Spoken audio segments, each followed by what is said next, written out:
So we just finished our series this last Sunday of seeing Jesus in Genesis.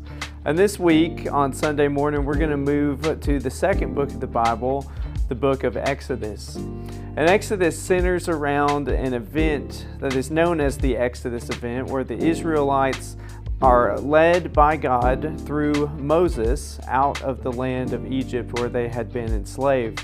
And so Genesis looked at these grand narratives of things, the creation, the flood, the beginnings of the movement of God revealing himself to his people over time.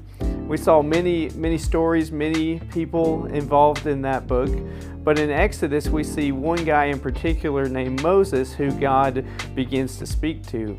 And the incident we're going to look at this week comes from Exodus chapter 3, where we see Moses encountering God through a bush that is on fire. Would have been a normal thing back in the desert in that time for a bush to just catch on fire, right? Kind of reminds us of the hot days in Oklahoma we've been having. But this one stayed lit. It stayed on fire and it continued to burn but not be consumed. And so Moses stopped to encounter God and to see how God was going to speak to him. And so in this instance, Moses becomes an instrumental figure.